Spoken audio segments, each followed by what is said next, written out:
Welcome back to another episode of Aboutcast.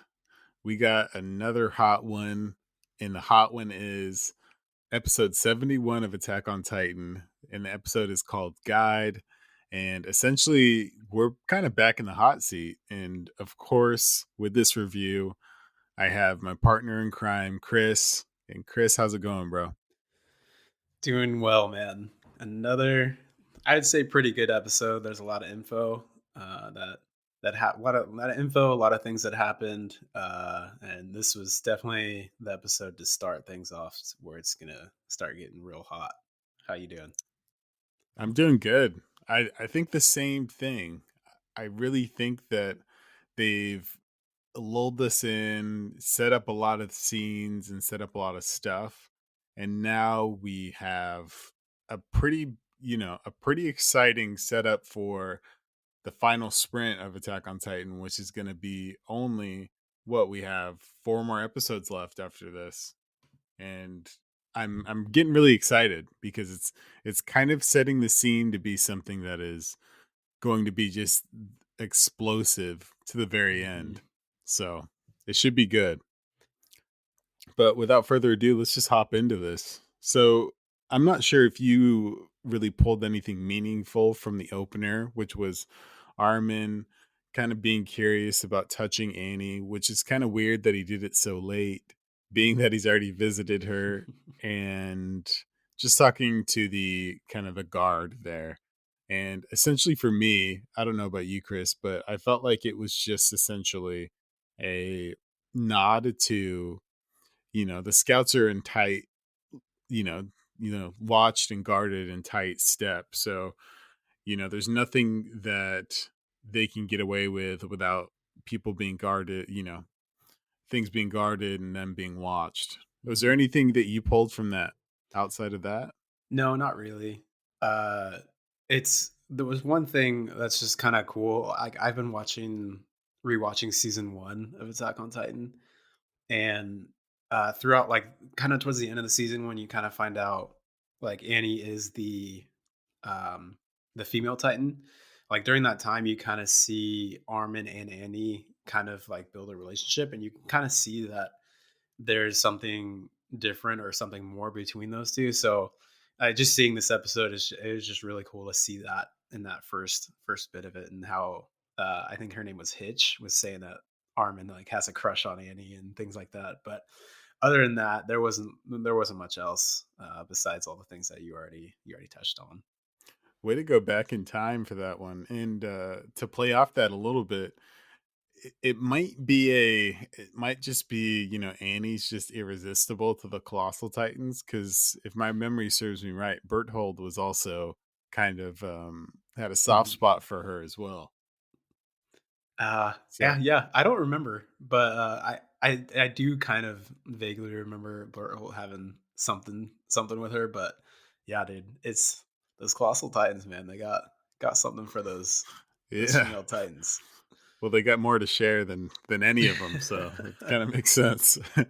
But anyway, as we move on, I think it's kind of a little bit of a weird opener, but usually they're a little bit more impactful, but I don't think that we're kind of missing out on it because of this impactful episode in general.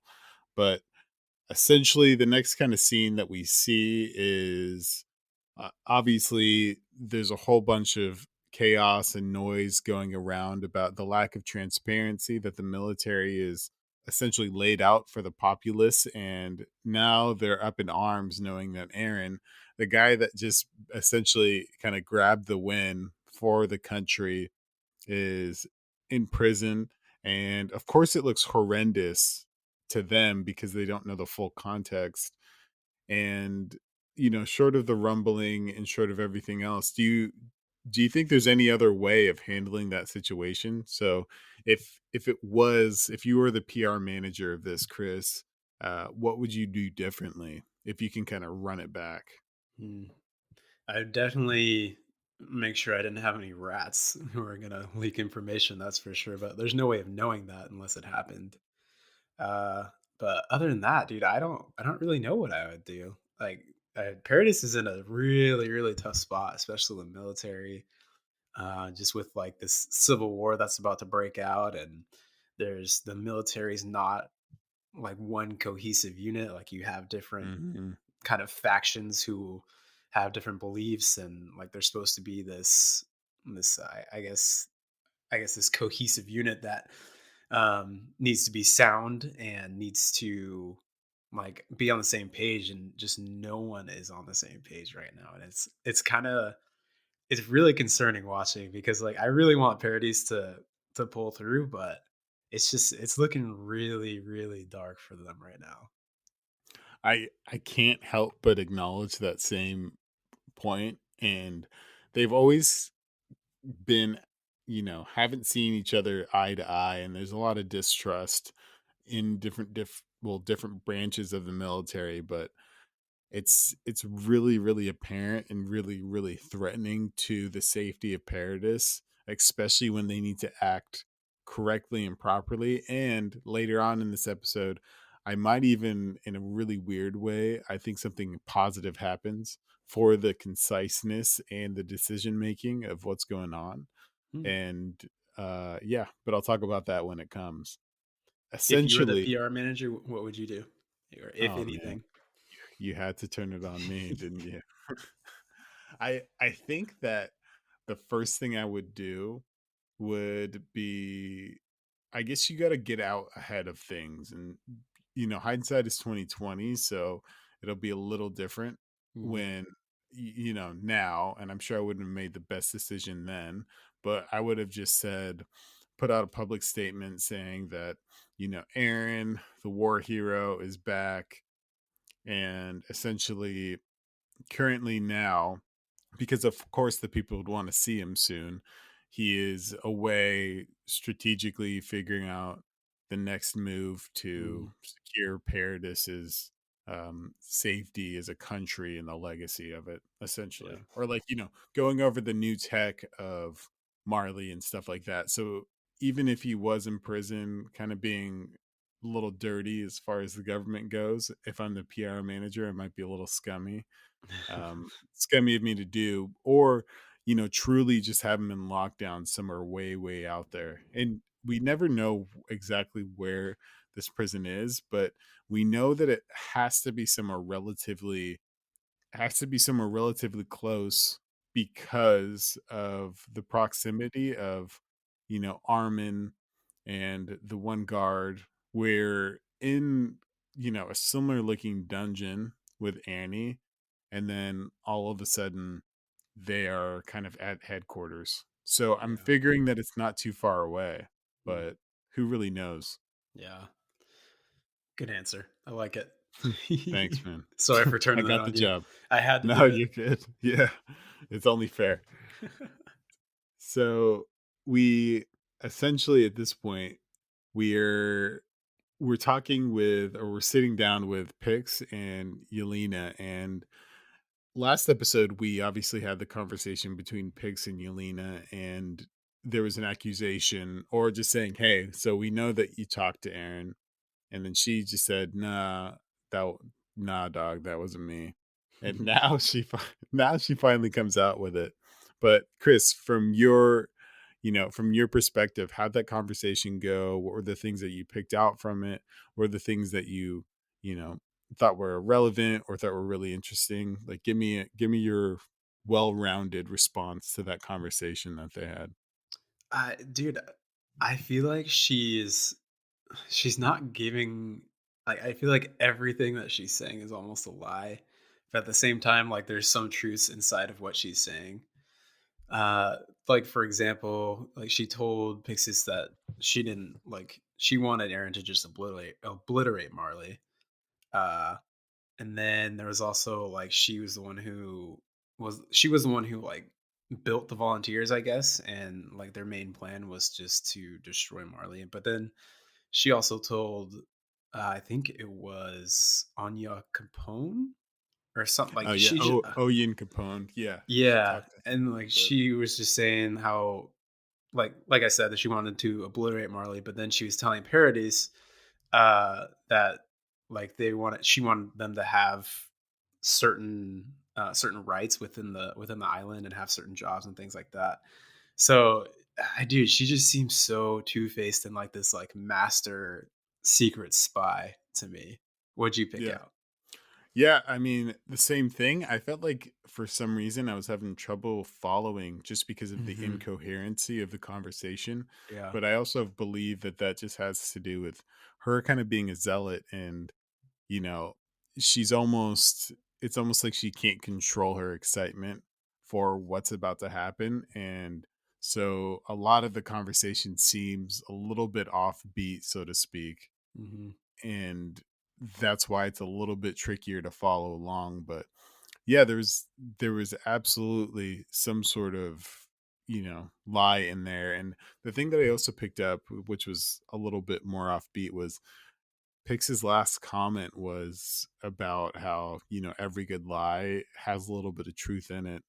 And then, you know, it made me think about what exactly is she telling the truth on? Because I think right there he's kind of just calling her out.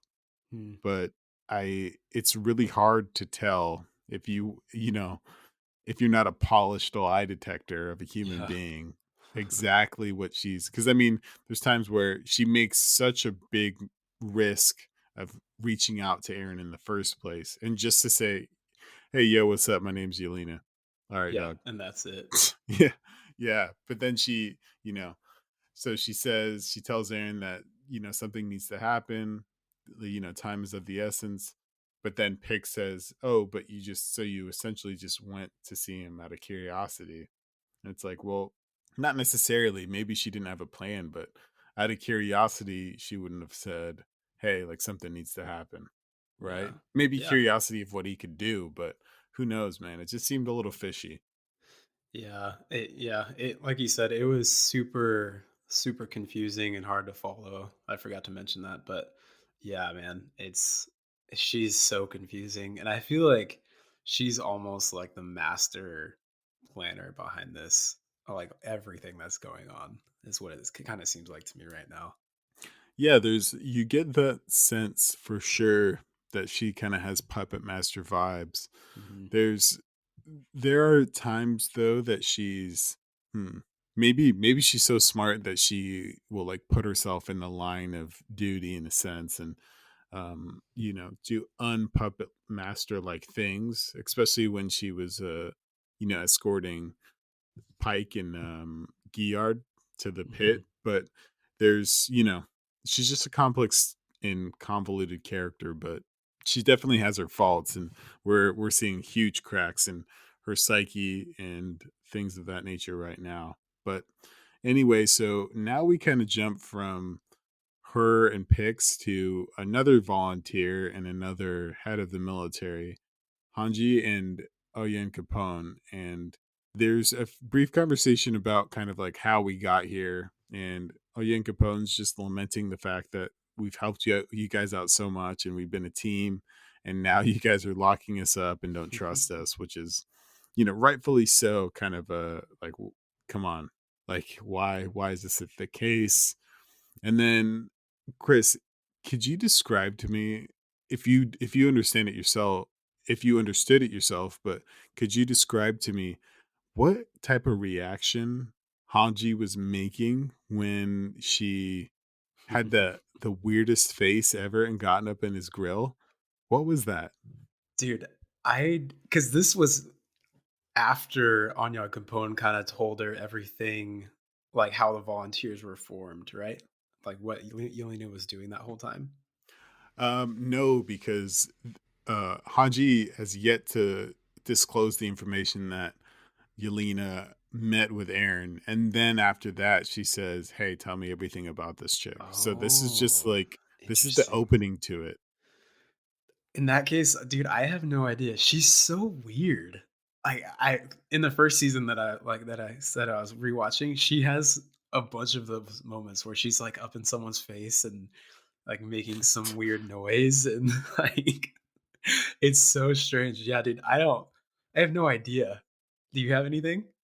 Oh, bro, she's a weirdo, 100%, man, and I'm not exactly sure if I could put I mean, that's why I asked you. I have Oh, no idea gotcha. what that type of business was about, and it didn't seem like Oyen Capone did either.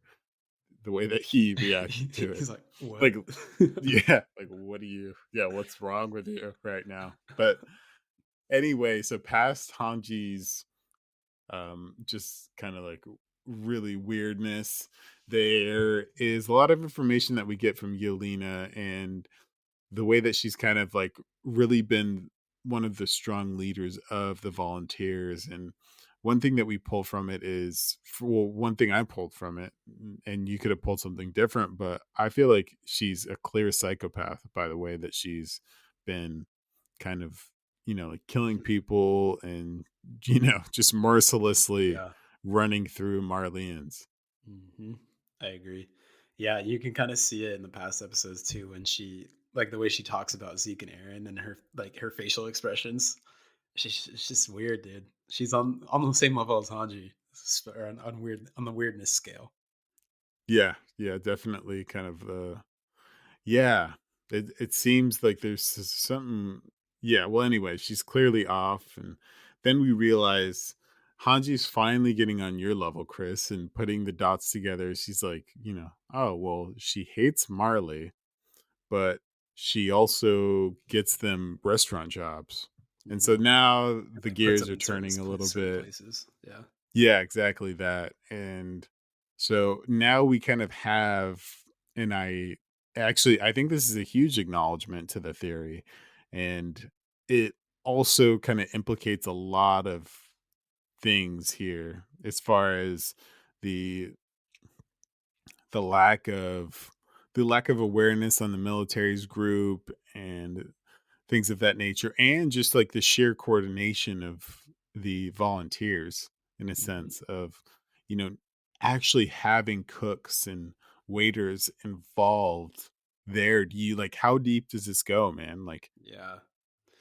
Like, I'm do you think some of them are aware of what's going on? Because it really does seem like Onyon Capone doesn't know what's going on.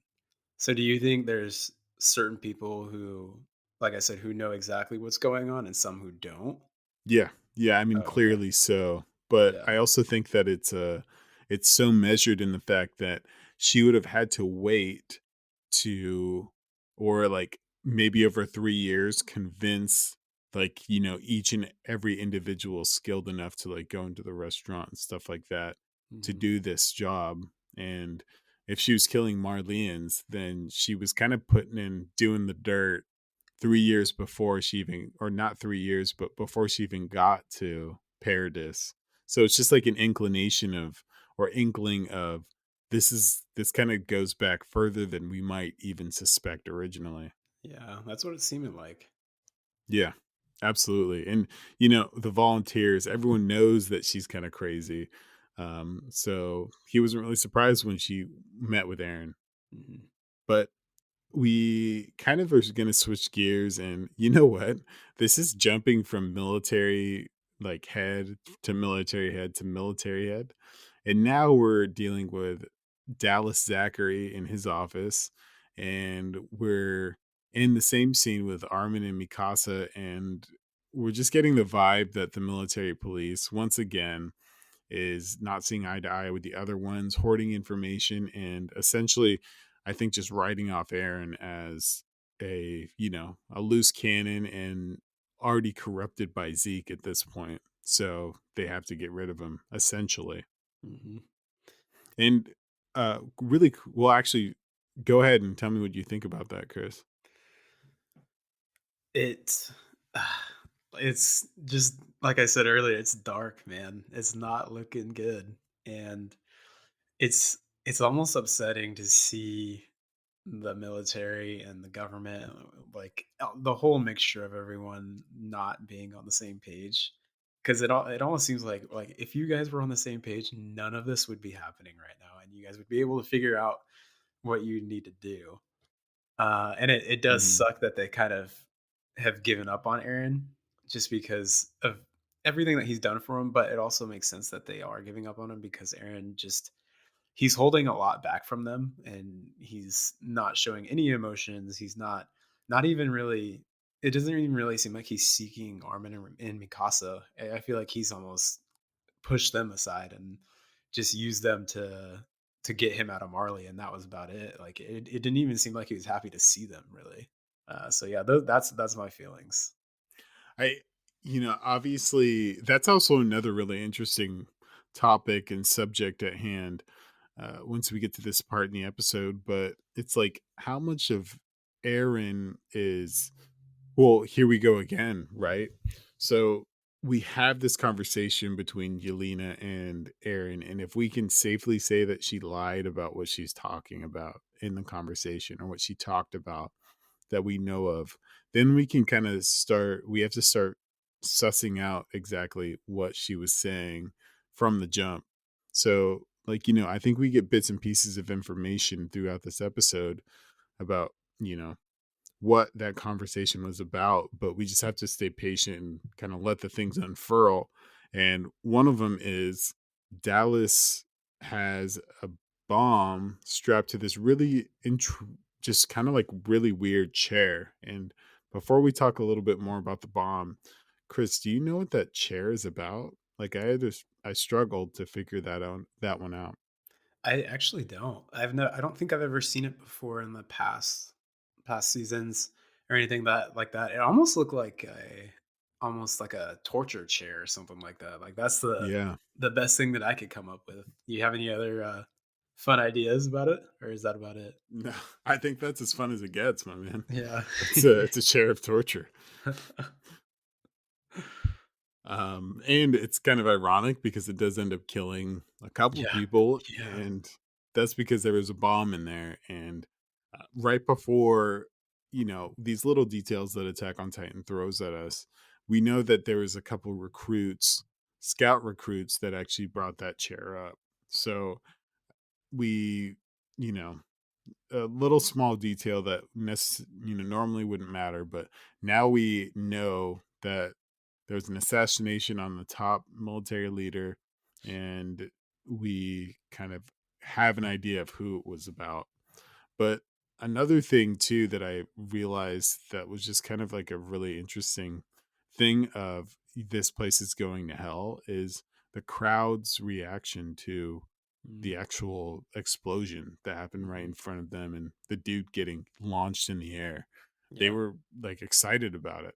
Yeah. Dude landed literally right in front of him, and they're like, "Yeah, like, what's come on now? Like, what's going on?" It's crazy. It's But crazy, man. it almost seems like there's, like, a civil war brewing and just ready to happen, so it's like I keep saying it, but it's looking scary, man. Yeah. Yeah, absolutely. And so anyway, we obviously there's more fires to put out by the second, but Mhm, now at this point we're in this room, this meeting room, and now they're talking about what's happened. The It was actually, we figured out that the that a few prisoners escaped, and that's Flock and people now that they call the Jaegerists, who are the extremist group that are supporting Eren and Zeke and are wanting kind of as they would call the new Eludine or Eldian Empire of kind of like we're seeing a little bit more texture on this extreme group. And just as a side note, man, I thought that Flock and the Jaegerists was a pretty sick band name. Feel free to use that for all of you who are listening. Just give me a shout out when you get famous. Dude, The Yeah, what go do for it, Chris. what do you think about a shirtless Aaron roaming the streets of Paradis, or not the streets, but I guess the fields of Paradis? I So that's actually, yeah. So that's another thing that we realized is not only does Flock escape, but Sorry, I Aaron kinda does skipped. too. No, man. Well, that's like a big bomb drop there, but I think it was an inevitable one. And another reason why I think that we have to start questioning the conversation that Yelena had and Aaron, Mhm. because it seems so coordinated that everybody would escape at the same time and Aaron would know where to meet up with these people. Yeah. So it's like if you had to speculate, what did she say to Aaron in that conversation? Oh my gosh. I hate this. No, I'm just kidding. I know, man. Um, I don't know. It's yeah, I feel like it has to be something that is super, super time, like super pressing for him to change his mind and side with them and not the rest of Paradis. What I'm really confused about is how no one noticed Eren escape because he had the Titan markings on his face. So I'm Yeah. assuming that he changed into a Titan, which is, as we know, is like a huge explosion that happens. And I'm just really confused on how like no one saw that or heard it or anything like that. Do you have any thoughts on how he escaped without being noticed at all? Yeah, man. So the only thing that I could reasonably say would be using the Warhammer Titan powers that he mentioned before. He probably used the spikes to manipulate the bars or just blow a hole in the ground to get out. Hmm. Even though he does have the Titan kind of like eye marks, I still think that that would probably been his best shot because obviously deep that down or like deep down that below ground, I think he would kill himself if he just kind of transformed. Hmm. So that would be the only reasonable explanation that I would have. But Interesting. yeah, but who really knows? But Yeah, I anyway, mean, I'm so kind of hoping we find out, but yeah, go yeah, ahead. well, I was gonna say it's really interesting too because the conversation is like quite direct, and of course it would be because they got to make stuff happen. But it's like Aaron is completely informed um, of what's going on by the time that Flock, you know, he's like, okay, so is this everybody? Um, you know, no, there's some people still hidden, so we still have some Hmm. spies in there, which is interesting, and Hmm. he's super direct. The next thing he wants is, "Hey, let's find some Zeke." And and Let's get the road on the show. Just yeah, yeah. kidding. No, he probably should have said it. Would have gotten yeah. But anyway, now we have this like massive threat of this kind of rowdy Aaron who is on the hunt for Zeke and is going to run into Levi eventually, which I think that that's going to be the most fascinating conversation or not conversation. I don't think it'll be like, "Hey, what are you doing over here, Aaron?" I think I think it's going to be way more explosive than that, but I'm really curious to see how they kind of get there. But now that we're kind of have the Aaron situation fully up to date, we go back to picks and now this guy's kind of the commander of it all. And one question I had is like, would you just throw Yelena in jail or do something more kind of like safe to keep her away from all that's happening? Because obviously you just didn't say, oh shoot, we have something else to do here, so just hang out, right? I would definitely not do that. I would, if I was Pix, I would have her by my side, like in handcuffs the entire time. Like you're not leaving my sight just because once you turn your back, she's gonna be gone. And I feel Yeah. like that is what has happened if she's not nearby or with them right now.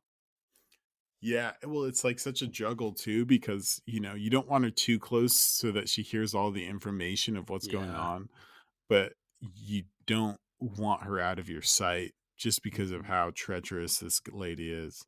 Yeah. Super spy, man. She's turning out to be Yeah. real crazy. Yeah, man. 100%. And we have this kind of like funky conversation between Lady Kim Yo Min and Mikasa. She tries this one last ditch effort to say like, "Hey, Mikasa, like, come kick it on the boat while this crazy stuff is happening." And obviously Mikasa isn't rocking with it, but why one last ditch effort? Like, I don't get it from her perspective. It's not like she really cared about her in the first place. Could you like if you were to put yourself in her shoes, is there any reason why she would do that? The only thing I could think of is that she wants the ultimate power of her own country, and I feel like through Mikasa she might be able to do that. Just because I don't Hmm. think she's like the main government figure on that wherever her country is, And I think through Mikasa, since Mikasa is the one, like the rightful, I guess, heir to the throne, that she might be able to maybe sneak her way to the top through her. But that's the only thing that I can think of. Is there anything that you can think of? Um, so I honestly was like, I really didn't understand why she was trying to do this silly act again, because the it's crystal clear that Mikasa has no intention. Well, I mean, granted, we've seen the crystal clearness, but it seems really inappropriate to try to bring her over at this point. Um, Especially if they haven't had very much interaction outside of like, hey, we look, check this out, we're from the same clan and everything like that, and we haven't seen them like interact. Cuss hasn't gone over there or anything like that, but it also kind of gave us a good idea that the the actual clan, the Azumabitos, are in a desperate way too, because Hizuru's like close to cutting them off because they just made a really, you know, they've cost them a lot of money investing in Hmm. Paradis and probably some bad PR too, knowing what this country's done.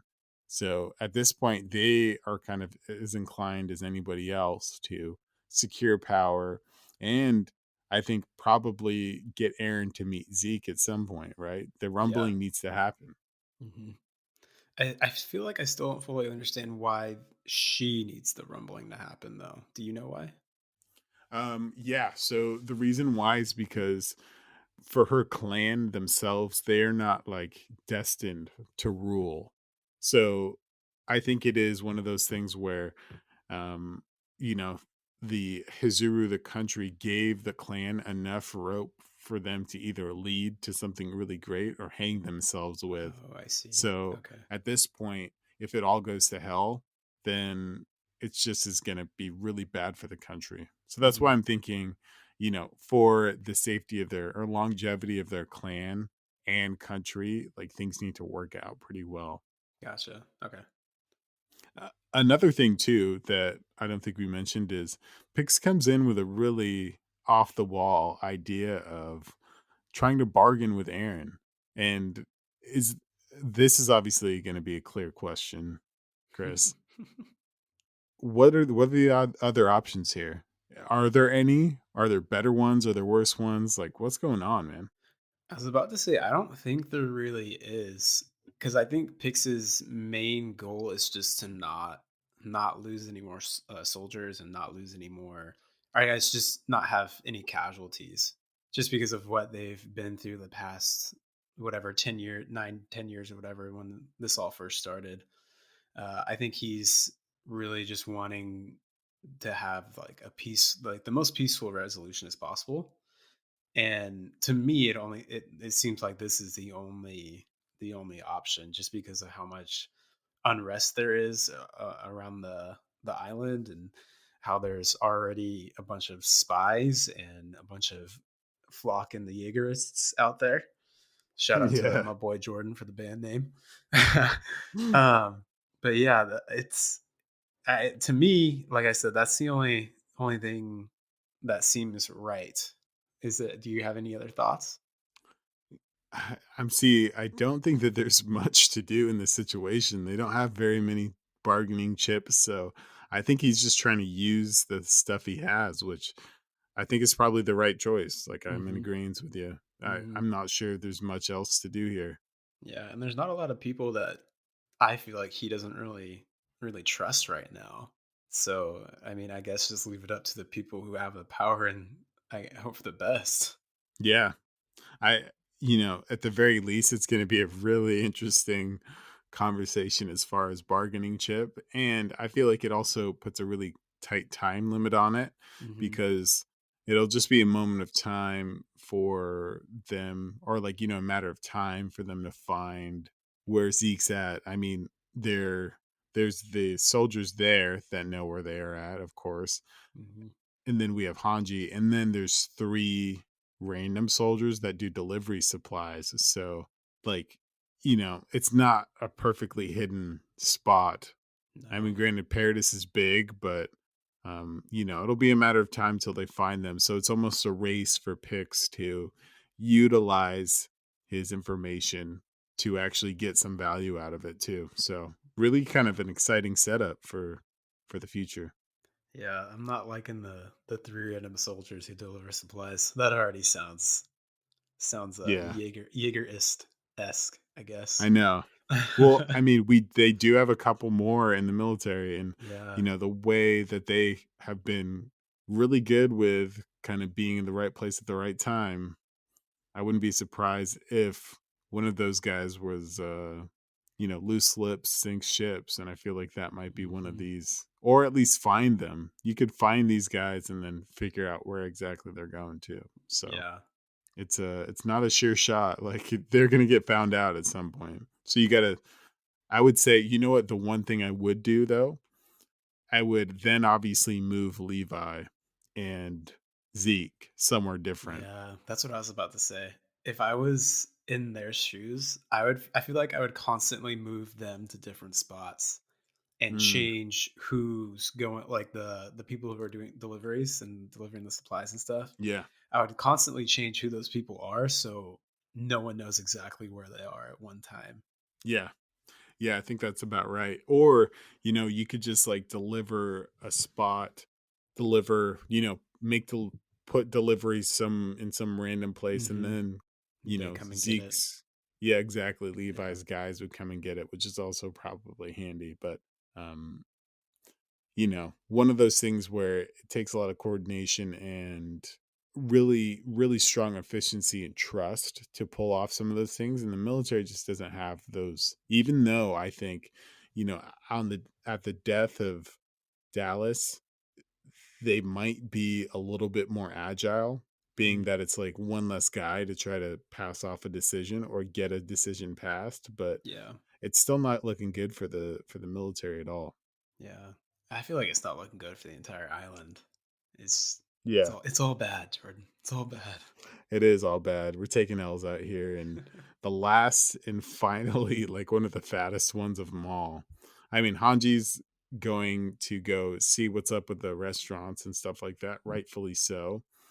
But we also see at the very, very end, we see Pike, the cart titan, just hanging out and doing exactly what Paradis did to them at the start of this season. It's crazy.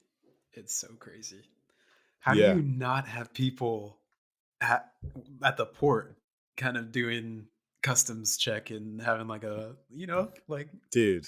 Yeah. people at the border, checking passports, things like that. How do you not have that? Are you Dog, serious? it's ridiculous, man. It's crazy. It's it, man, it's like one of those things is so important. And another thing that tells us is like if she's over there, that everybody else is too. Mhm. Just off the pure fact of like her Titan fighting style is support. So it's like, Yeah. you know, yeah, Gilliard's around, and then if we're lucky, we'll get to see the big fella one more time as well. So it's just Yeah. like it's gonna be a really exciting one, man. Yeah, there's so many different wrinkles in I guess in the plot right now because you have so many different factions and different people with different beliefs. Like there's I feel like there's a lot of different groups. Like there's the government and then there's the military and then within the military you have the scouts, the garrison and the police and they all have different views and they're all differing from each other. And then from there you have the volunteers, you have Yelena who's just this wild card, and Hmm. then there's obviously Zeke and Eren, who kind of seem like they're on the same page. And then it seems like everyone's against Zeke and Eren. And then we have the people of Marley coming over for a sneak attack. And then you have the citizens of Paradis who are starting like a civil war, basically. And then there's like the whole aspect of Mikasa and Armin. I am so curious to see like Mikasa's decisions like leading up to I guess the final episodes because I feel like she's gonna be so torn between the island and the scouts, and then there's Aaron, the person that she's Yeah. loved and protected basically her entire life. And so I'm really really wanting to see what happens with that. Yeah, it should be really interesting and really good. And, you listed all those things, which is so crazy, and you hit them all straight on. But another thing that is really clear about this situation is we might know who's involved, but there's very little information on exact motivations for things. Mhm. And, like, the biggest one is Aaron, right? We don't know Yeah. his motivation for these things. So it's like you really are just kind of left out in the dark on a lot of this stuff. And well, it helps for the excitement, that's for sure. But Yeah. are there any closing arguments or ideas or thoughts before we go into thinking about what this next episode will hold for us? Um, Not really. I almost feel like we're gonna get more episodes than just these last. I think, is it 4? Yeah, so that was the 12th, so Yeah. we have There four more. I feel like there's way too much stuff to address in that amount of time. So I think I'm putting Damn, my hat son. on saying that there's gonna be some more, and I'll be really excited if it happens, but it just doesn't seem right, I guess, because like I said, there's just so much stuff going on, and I feel like there's a lot more info on like the Titans themselves and how they came to be that we haven't gotten answered yet. And I don't think we're heading in that direction quite yet. And I feel like that could be like the second, or it could be the second half of this last season. Dude, I really hope that you're right, because I mean, more Attack on Titan is just better for the Hmm. world. Oh yeah, But yeah, no, 100%. But it's like I don't want to get. I'm scared to get my hopes up like that. You're just yeah. braver than me, essentially, is what's going on here. I want to believe, but I'm just not as brave. Yeah, it It's could totally just be false hope, but I'm just really wanting that to happen because I just because the way these episodes have gone these past 3 or 4, like since we've been back on Paradis, basically, like I feel like it's been kind of slow burning, and there's just so much more info that needs to be addressed.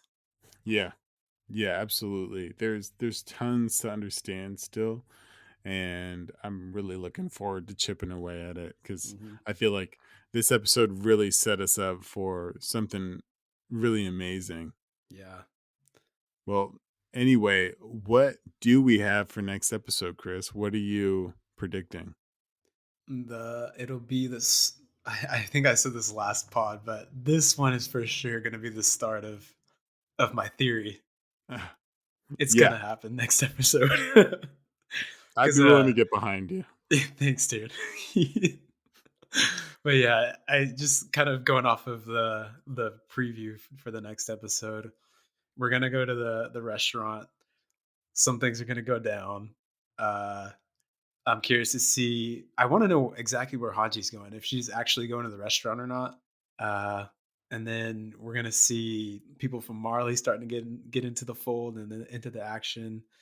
Uh, I don't know if we're gonna see Eren and Zeke get together this episode, maybe the next episode after the one coming up. But yeah, the theory is about to get real hot next episode. What are your thoughts? Yeah, man, I'm about a lot of the things that you said there. I'm really excited to see what happens in the restaurant, and then we could get some validation on that. And also, I'm just so curious to see what Pike's about to do. Mhm. Or, I don't think that she's going to be the first to act, but she'll be the she's clearly going to be the one that's going to be in Paradis and in the thick of it. Number one, just because she's the smartest. Two, I think that they know what everyone looks like for the most part, but I think she's just more capable than Reiner and Gilliard to handle this. But Mhm. I feel like it's going to be a crazy one. We're going to see a little bit more action on the Marleyan offensive, and hopefully we get a little bit more context. And I'm not even asking for Aaron and Zeke to meet. I just need a little bit more context on what Aaron's about, Yeah, and I'll take that. yeah. I want it all, man. I just want to know Yeah, dude. everything, especially that conversation between Yelena and Aaron. It just seems so important, so key to Mhm. like how everything is unfolded so far. Yeah, yeah, absolutely, man. I 100% agree with you.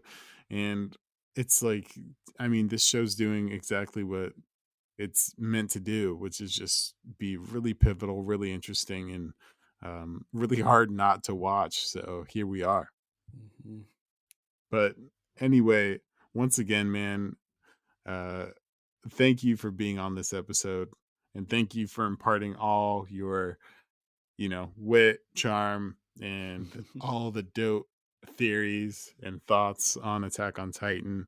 Do you have anything as far as parting words? Nope. Just thank you, Jordan. As always, it's been a blast, and it will continue to be a blast until this season is The all season 4 done. part 2. Yeah. Hopefully, definitely hoping for season 4, part 2. I guess we'll get more of that maybe later on. I could just be totally crazy. Who knows? But yeah, thank you, listeners. Appreciate you guys tuning in and letting us give you all of this juicy goodness. I couldn't have said it better myself. So I'm going to keep it short. Thanks to all you guys who have listened, and Flock and the Jaegerists out. Thank you.